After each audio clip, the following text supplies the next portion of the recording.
너희에게 이르노니 목숨을 위하여 무엇을 먹을까 무엇을 마실까 몸을 위하여 무엇을 입을까 염려하지 말라. 목숨이 음식보다 중하지 아니하며 몸이 의복보다 중하지 아니하냐.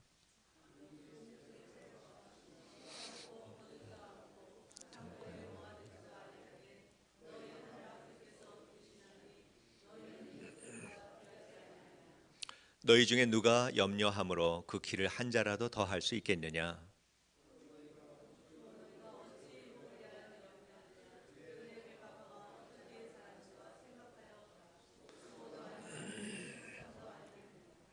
그러나 내가 너희에게 말하노니 솔로몬의 모든 영광으로도 입은 것이 이 꽃 하나만 갖지 못하였느니라.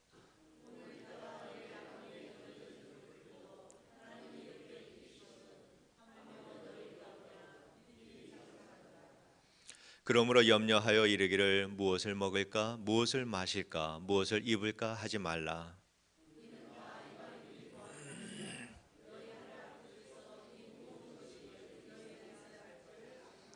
우리 33절과 34절은 다 같이 읽도록 하죠. 그런즉 너희는 먼저 그의 나라와 그의 의를 구하라. 그리하면 이 모든 것을 너에게 더하시리라. 그러므로 내일 일을 위하여 염려하지 말라.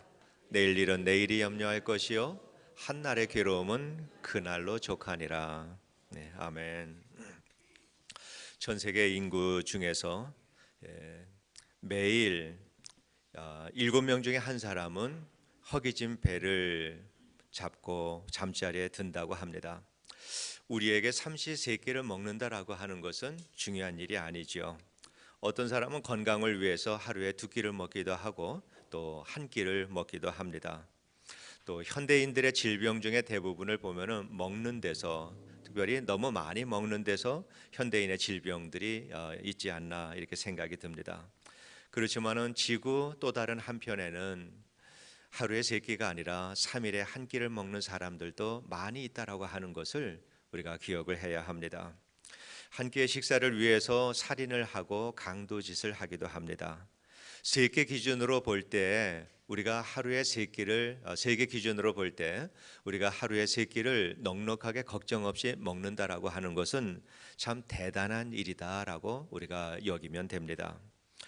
2000년 전에 주님을 따라다니던 그 사람들은 참 가난한 사람들이었습니다. 주님을 따라다니는 사람들을 가리켜서 무리들이다라고 이렇게 표현을 하고 있는데, 이 번역은 이 무리다라고 하는 이 말은 어떤 그 숫자에 많은 사람들의 숫자를 말하는 것이 아니라 그들의 사회적인 신분을 가리키는 말이다, 이렇게 이해를 하는 게 좋습니다. 무리라고 하는 말을 헬라어에 보면은 오클로스라고 하는 이 단어를 사용하고 있는데, 사회적인 신분이 낮은 사람들입니다. 또 가난하고 배운 것이 없는 사람들을 오클로스라고 그러는데, 이러한 사람들이 예수님을 다 많이 따라다녔습니다. 어느 날 우리 주님께서는 이 오클로스들과 함께 산을 올라가셨습니다. 그리고 그들에게 보석과 비교할 수 없는 참으로 소중한 말씀들을 5장에서부터 7장에 이르기까지 주님께서 말씀을 하셨는데, 이것을 우리는 산상수훈이다, 아니면은 산상보훈이다, 이렇게 말을 합니다. 오늘 본문 말씀도 그 산상수훈에 포함된 말씀입니다. 우리 주님께서 말씀을 하시기를 먹고 마시고 입는 것에 대해서 염려하지 말라, 이렇게 말씀을 하십니다. 그러면서 이 모인 사람들에게 선생님을 소개시켜 주셨는데, 공중의 새들과 들의 백합화들입니다. 새들과 백합화를 보면서 깨달으라 라고 하는 말씀입니다. 공중에 나는 새들이 먹을 것을 위해서 염려하겠느냐? 하나님이 다 공급해 주시지 않느냐? 들의 백합화가 어떻게 자라는가 보라. 그 아름다운 백합화 그 꽃을 피우기 위해서 너희들이 길쌈이나 했느냐, 아니면 어떤 수고를 했느냐. 솔로몬이 가졌던 그 영광이 이 백합화 한 송이보다도 더하겠느냐. 이렇게 주님께서는 자연을 통해서 배우라고 하셨습니다. 공중에 나는 새들, 또 들의 백합화를 키우시는 이 아버지 하나님이신데, 그 아버지께서 하나님이 아들을 사람이 되게 하실 만큼 십자가의 아들을 내어주실 만큼 사랑하는 사람들을 위해서 무엇인들 주시지 않겠느냐. 이 말씀이시죠.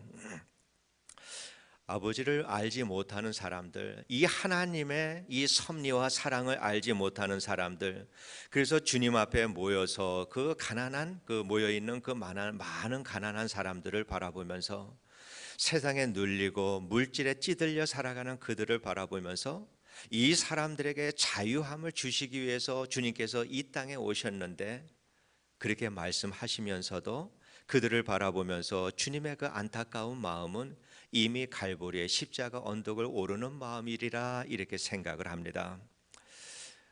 그렇지만은 주님께서 이 말씀을, 이 소중한 말씀을 듣고 있는 이 사람들, 온종일 아무것도 먹지 못한 사람들도 태반이나 있었을 것입니다.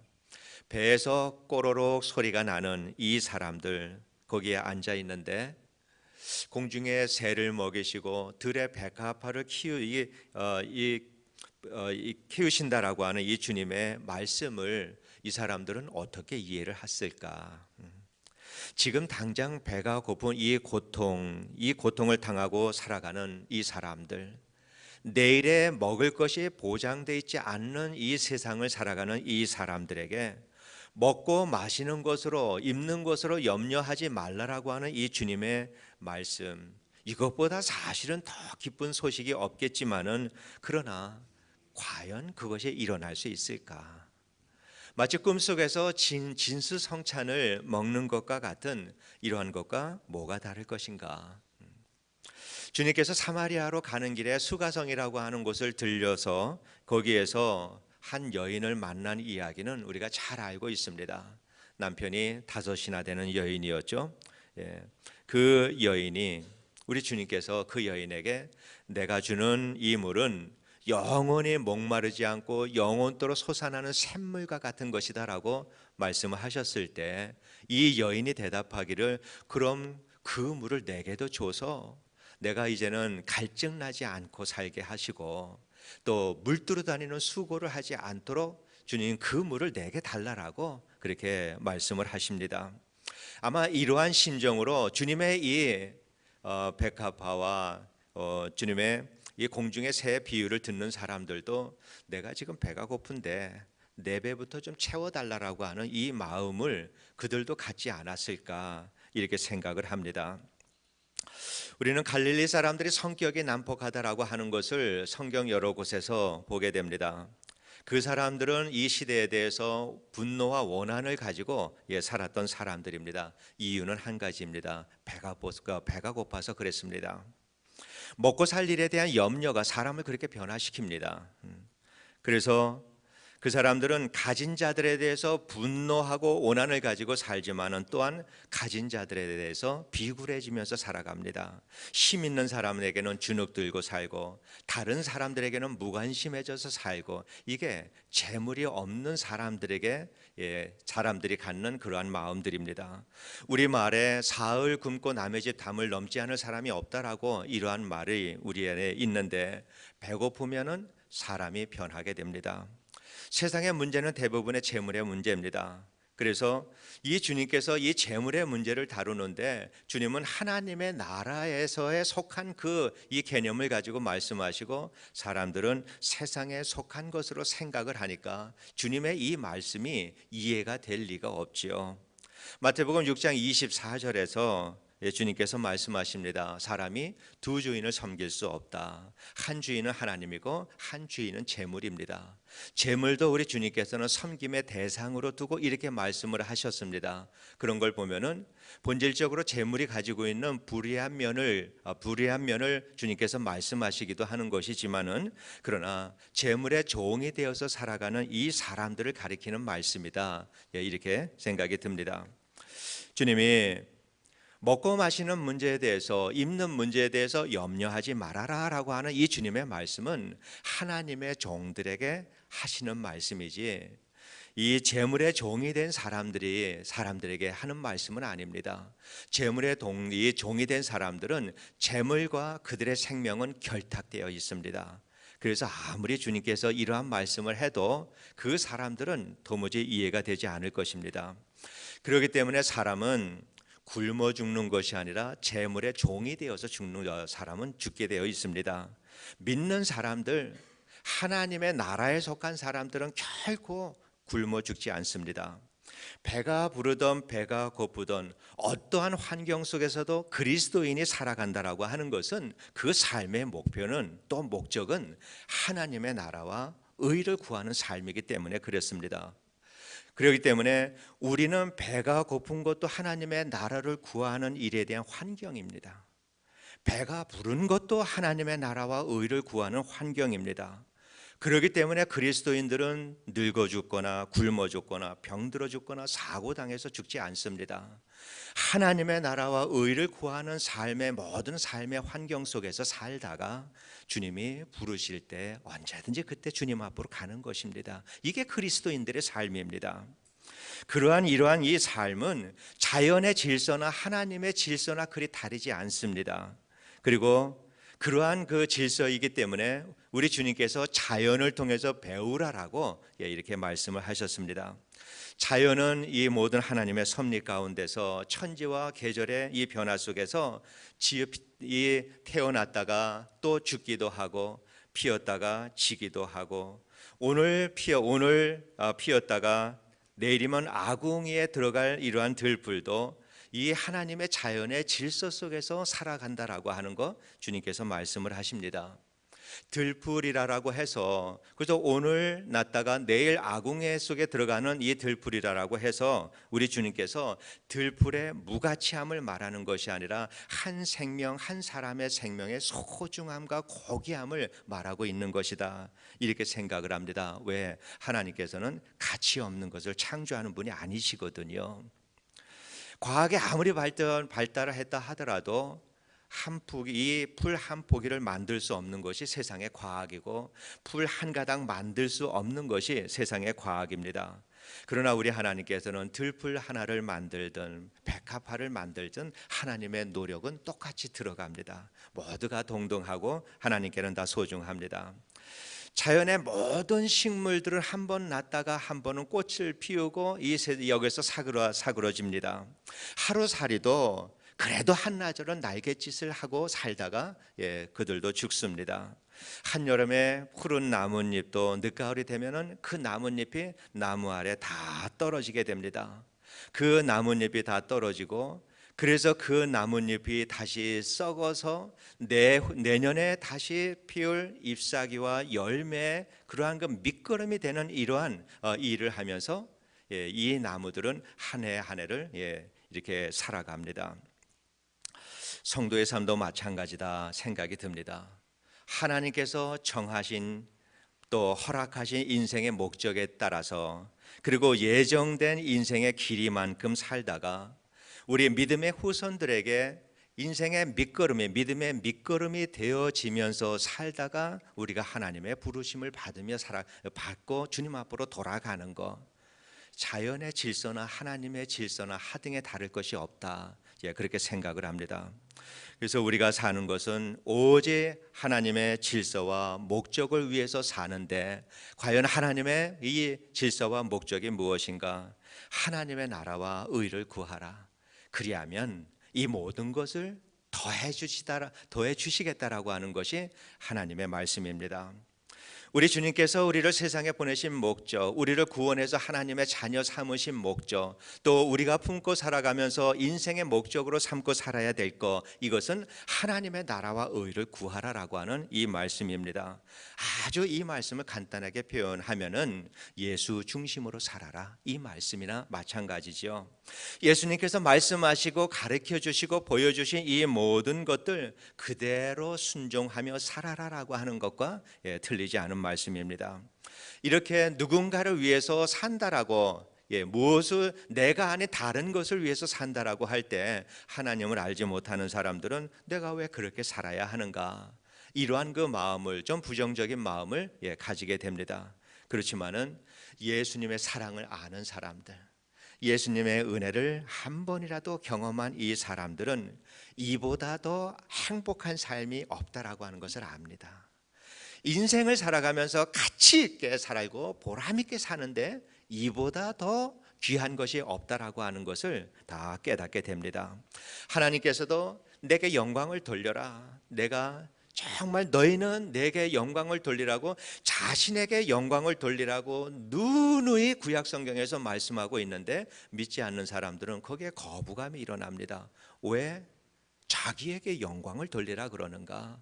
그러나 우리는 분명히 아는 거가, 하나님께 영광을 돌리며 살아가는 것이 우리 인생에 이보다 더 행복한 일이 없다라고 하는 것을 알기 때문에 우리는 하나님께 자기의 영광을 받으시기에 열정을 가지신 그 이유가 바로 나를 위해서다라고 하는 사실을 우리는 알고 살아가는 사람들입니다.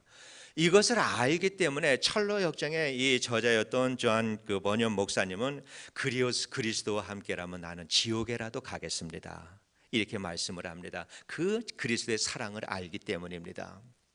또 종교개혁을 일으켰던 마틴 루터도 이렇게 말을 합니다. 하나님이 원하시기만 한다면 나는 영원히 지옥에라도 가 있을 작정입니다, 이렇게 또 말을 하기도 합니다. 하나님의 나라와 의를 구한다라고 하는 것을 인생의 목적으로 삼고 이 살아가는 성도는요, 세상에 두려울 것이 없는 사람들이에요. 그 마음을 가질 때 모든 세상의 어려움을 다 이겨나갈 수 있는 힘과 능력과 지혜가 그 말씀 속에 포함이 되어 있다라고 하는 것을 아는 사람이에요. 왜? 이 말씀을 내가 그렇게 살기 위해서는 하나님을 믿는 그 믿음이 필요한데, 이 믿음이라고 하는 통로를 통해서 하나님께서 이러한 삶을 살아갈 수 있도록 내게 모든 것을 다 공급해 주신다라고 하는 이 사실을 확신하고 살기 때문에 이 하나님의 나라와 의를 구하며 살아가는 성도는 두려움이 없는 성도입니다. 그 한 가지 사실만 가지고도 죽음의 골짜기, 악올 골짜기라도 복음 들고 갈 수 있는 사람들이 바로 이 신앙을 가지고 있는 사람들이다, 그렇게 믿습니다. 그렇게 살아가려고 하는 사람들에게 우리 주님께서 약속하시는 것은, 그리하면 이 모든 것을 너에게 더하시리라, 이렇게 말씀을 하십니다. 로마서 8장 32절에 이런 말씀이 있어요. 자기 아들을 아끼지 아니하시고 우리 모든 사람을 위하여 내어주시니가 어찌 그 아들과 함께 모든 것을 우리에게 은사로 주지 아니하시겠느뇨. 여러분, 예수님을 누가 죽였습니까? 가룟 유다가 죽인 게 아니죠. 빌라도가 죽인 게 아니죠. 또 로마 병정들이 죽인 게 아니죠.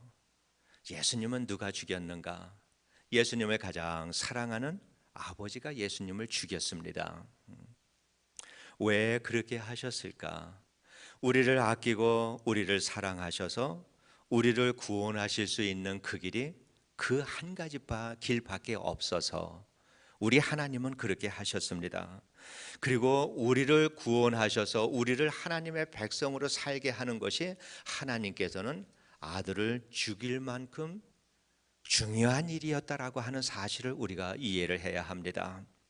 그 아들을 죽일 만큼 우리를 아끼시는 그 아버지께서 우리에게 무엇인들 주시지 않겠는가?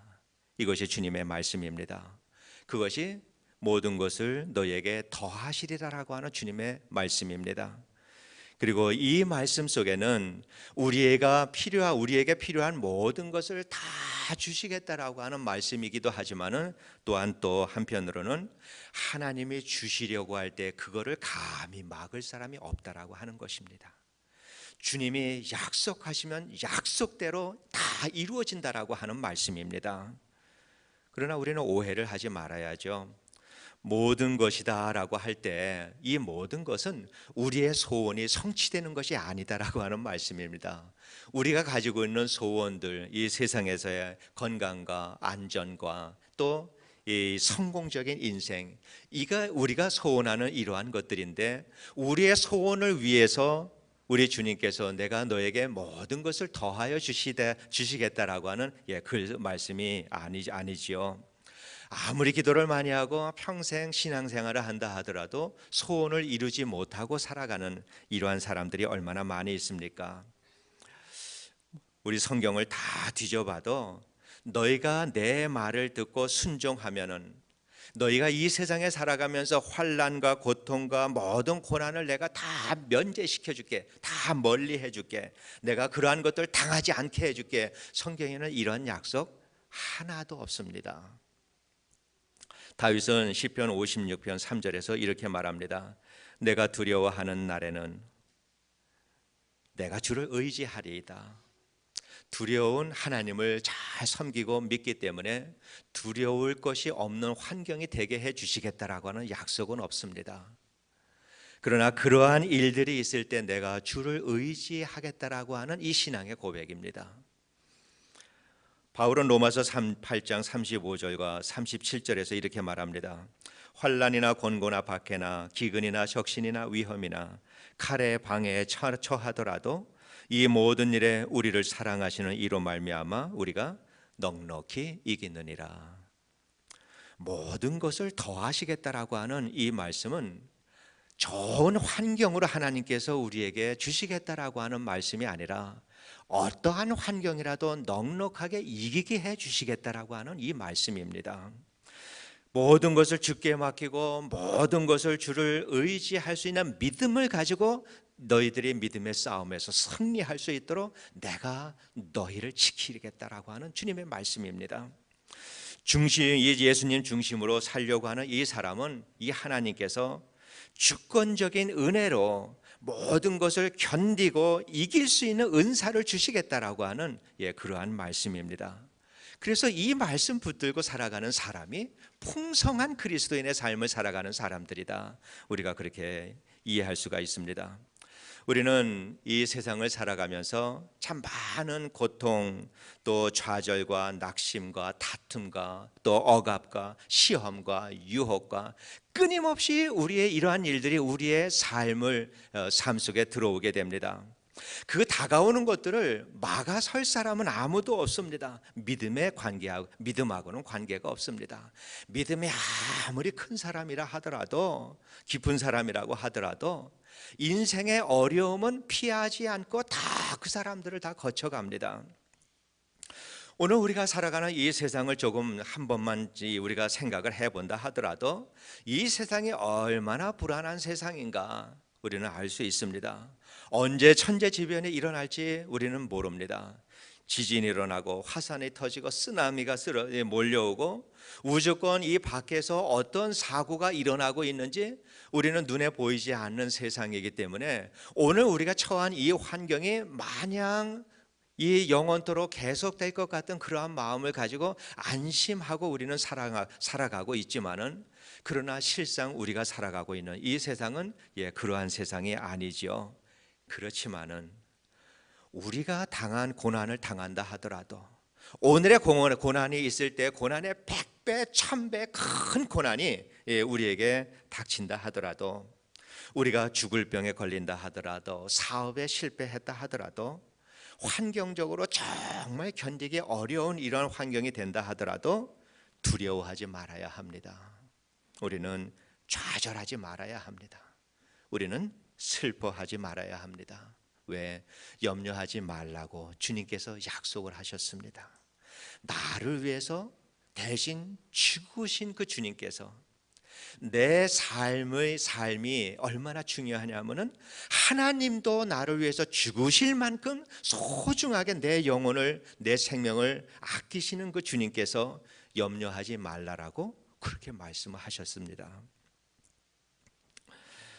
그러면서 우리 주님께서는 어떠한 환경에서도 하나님의 나라와 의를 구하는 삶을 살아라. 예수 중심의 삶을 살아라. 그렇게만 살면 너희 삶 속에 참 행복이 있다라고 그렇게 말씀을 하십니다.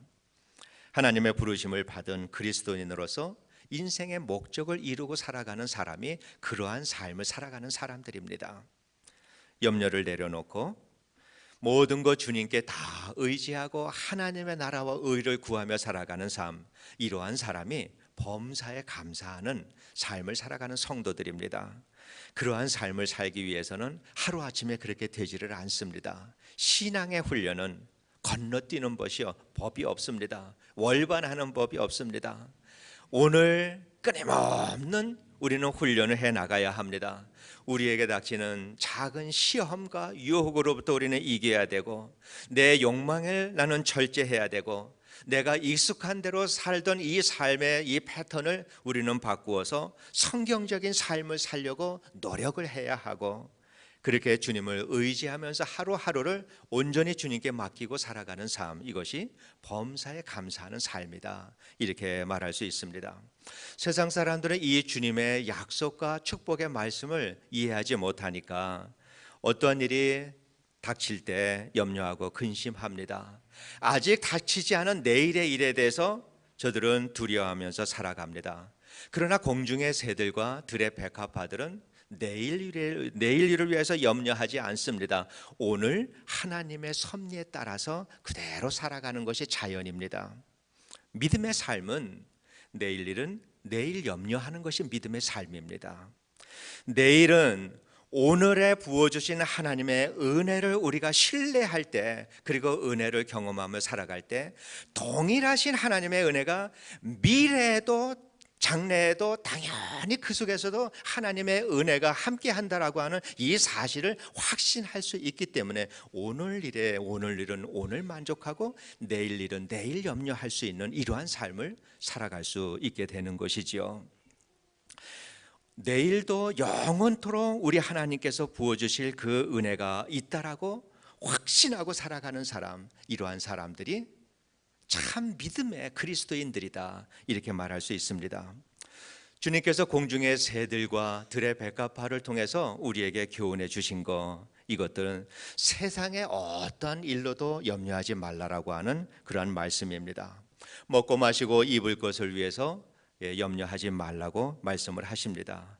이것은 지금까지 부어주시고 나와 함께 하셨던 주님의 은혜가 변함없이 주님 앞에 서는 그날까지, 그 이후의 영원한 삶까지도 내가 너와 함께 하겠다라고 하는 그러한 약속입니다.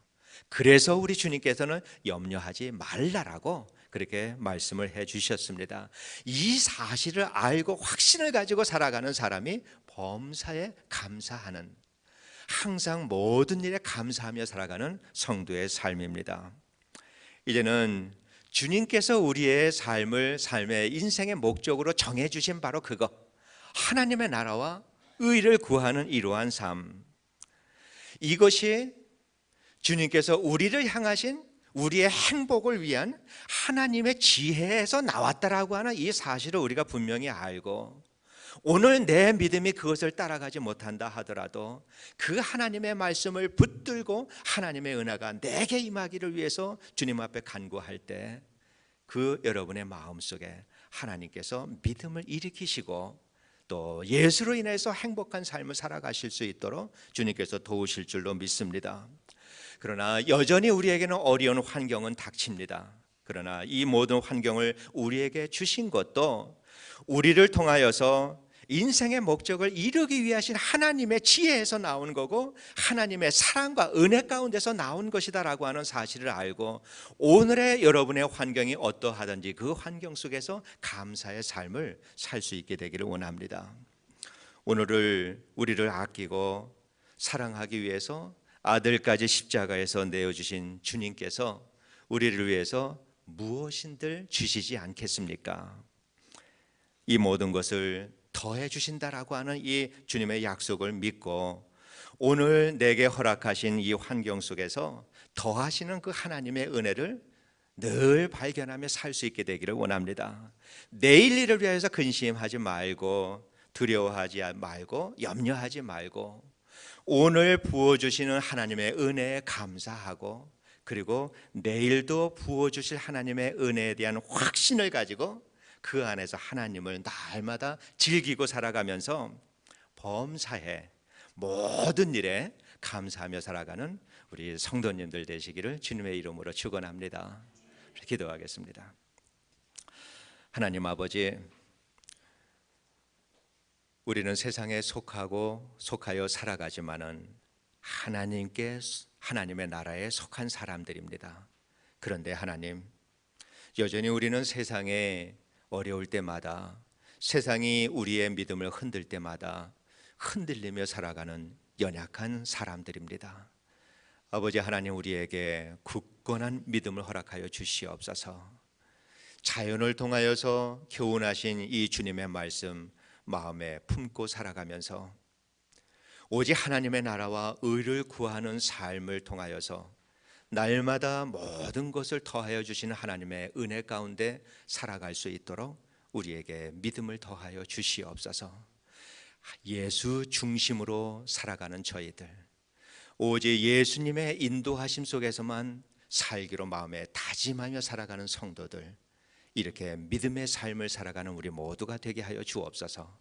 예수님의 이름으로 기도드리옵나이다. 아멘. 우리 다 같이 일어나시죠.